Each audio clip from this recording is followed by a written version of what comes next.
দ্বিতীয় আয়াতে আল্লাহ রাব্বুল আলামিন নবীজিকে বললেন, ফাসাল্লি লিরাব্বিকা ওয়ানহার। ইয়া রাসূলুল্লাহ, ইয়া হাবিবাল্লাহ, আপনি আপনার সাহাবীদেরকে সহ সালাত আদায় করুন আর আপনার রবের জন্য কুরবানি করুন। সুবহানাল্লাহ বলবেন না? সালাত আদায় করুন আর আপনার রবের জন্য কুরবানি করুন। নবীজিকে বলা হয়েছে, ইয়া রাসূলুল্লাহ, ইয়া হাবিবাল্লাহ, এই সালাত আদায় আর কুরবানি কি শুধু আপনার জন্য? এখন আপনারা বলেন তো, 30 পারা কোরআন শরীফ, 6666টি আয়াত, 114টি সূরা যেগুলো নাজিল হয়েছে, এগুলো কি নবীর জন্য না আমাদের জন্য? আমাদের জন্য যদি কোরআন শরীফ পুরা নাজিল হয়, তাহলে ফাসাল্লি লিরাব্বিকা ওয়ানহার কি রাসূলের জন্য? এটাও আমাদের জন্য। আগে নামাজ আদায় করতে হবে, সালাত কায়েম করতে হবে, পরে কুরবানি করতে হবে। এই আয়াত দ্বারা অনেকেই বুঝাচ্ছেন আগে ঈদগাহে গিয়ে সালাত আদায় করতে হবে, ঈদুল আযহা ঈদগাহ থেকে সালাত আদায় করে এসে কুরবানি করতে হবে। এটাও যেমন যুক্তিযুক্ত, তেমনি দৈনন্দিন 5 ওয়াক্ত সালাত যদি আপনি আদায় না করেন, সারা বছর সালাত আদায় করলেন না, ঈদুল আযহার দিনে 2 রাকাত নামাজ পড়ে বাড়িতে এসে পরে একটু জন্তু জবে দিলেন, কুরবানি দিলেন, এই আয়াতের ব্যাখ্যা অনুযায়ী আল্লাহর দরবারে আপনার কুরবানি গ্রহণযোগ্য? আপনারাই বলেন, হবে কি হবে না? যারা বলেন না হবে কি হবে না?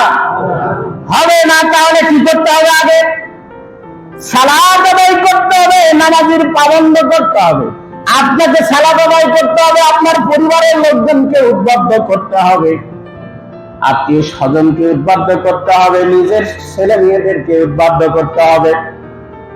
যদি এইভাবে আপনার পরিবারটা আগামী হয়ে যায়, দিনদার ইমানদার ওয়ালা হয়ে যায়, আর আপনার সামর্থ্য অনুযায়ী যদি আপনি একটি ছোট্ট প্রাণী আল্লাহর জন্য কুরবানি করে দেন, এই কুরবানিটা হযরতে ইসমাঈল আলাইহিস সালাতু ওয়াস সালামের কুরবানির সহিত আল্লাহ রাব্বুল আলামিন কবুল করে নেবেন। আমাদের সিস্টেম হলো আলাদা। আমাদের সিস্টেম কি? আমরা কুরবানি ক্রয় করতে গিয়ে জোহর, আসর, অনেক সময় মাগরিব 3 ওয়াক্তই মার দেই। কতক্ষণ ঠিক কিনা? এতই ব্যস্ত, হাতে গিয়ে অধিকাংশ সময় তো ভাগে কুরবানি দেয়। 5 জন গেছে হাতের ভেতরে 2 জন একটু নামাজ পড়ে। এই নামাজি 2 জন এখন বলছে, তোরা দেখ আমি একটু নামাজ পড়ে আসি। এই 3 জনের মন খারাপ, হ্যাঁ খালি নামাজ নামাজ, খালি নামাজ নামাজ। এই নামাজের ওসিলা দিয়ে গরু দেখা লাগে না, আর যত কষ্ট আমাদের আছে না? আসলে কি উচিত ছিল সবাইকে সালাত আদায় করে আবার হাতে যাওয়া। কতক্ষণ ঠিক কিনা? নামাজি বাদ আগে করবেন। বিষয়টা এমন হলে হবে না।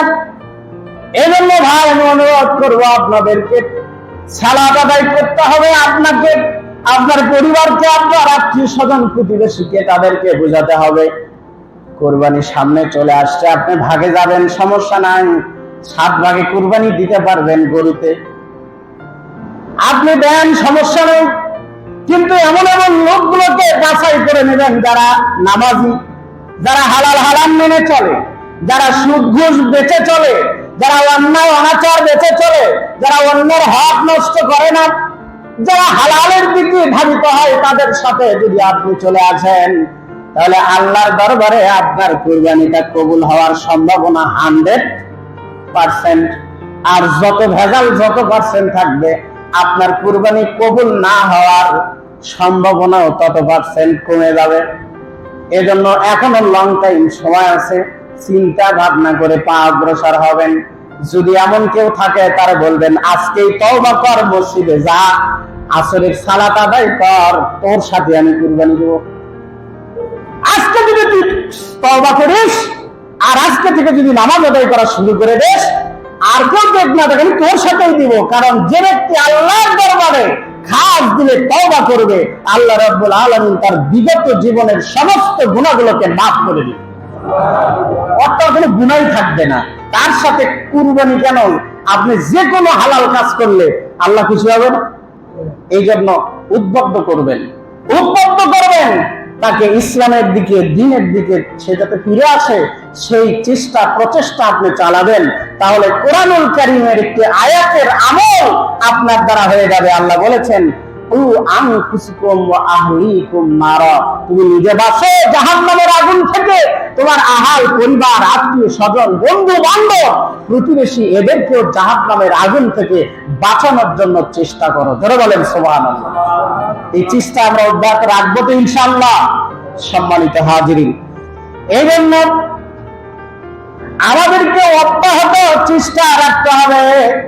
আর মাত্র কয়েকটি দিন বাকি, আমরা কুরবানি করার জন্য প্রস্তুতি অনেকেই নিয়ে ফেলেছি, কিন্তু এই কুরবানিটা কবুল হওয়ার জন্য 1 নাম্বার যে শর্ত দেওয়া হয়েছে, আপনার উপার্জনটা অবশ্যই হালাল হতে হবে।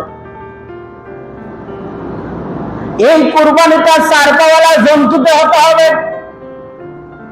এবং যেই 3 দিন কুরবানি জায়েজ কুরবানি করা যায়, এই 3 দিনে কুরবানি করার মতো সম্পদ যদি আপনার হাতে আসে, আপনার পরিবারে গচ্ছিত থাকে, অবশ্যই আপনার উপরে কুরবানি ওয়াজিব হয়ে যাবে।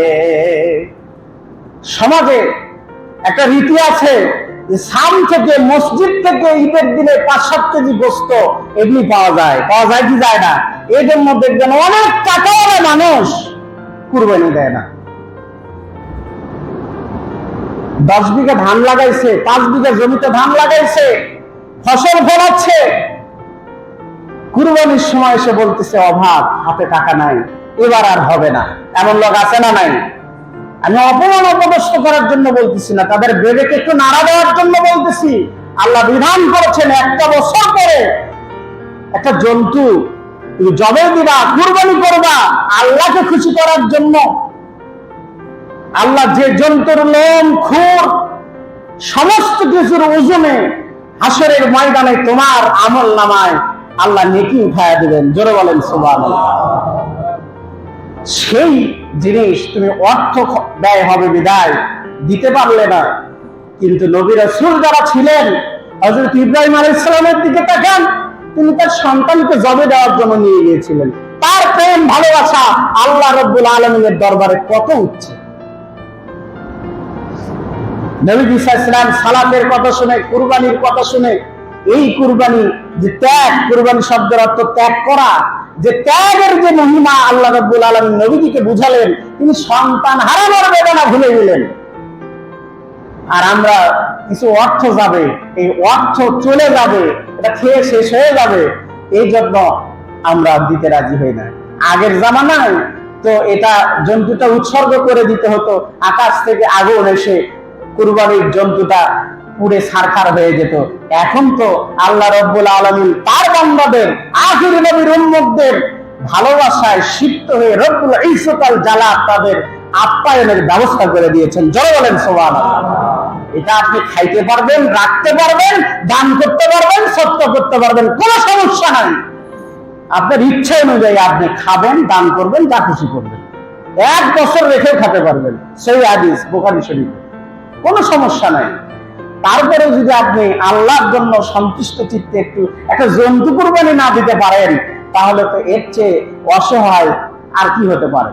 এজন্য আসুন আমরা নামাজ আদায় করব, কুরবানি করব, এবং জীবনের সমস্ত বিপদ আপদ মুসিবতে আল্লাহর উপরে ভরসা রাখবো ইনশাআল্লাহকে জবান করে বলে ইনশাআল্লাহ। আল্লাহ রাব্বুল আলামিন অবশ্যই আমাদেরকে কবুল করে জান্নাত দান করে দেবেন। ওয়া আখিরু দাওয়ানা আলহামদুলিল্লাহি রাব্বিল আলামিন।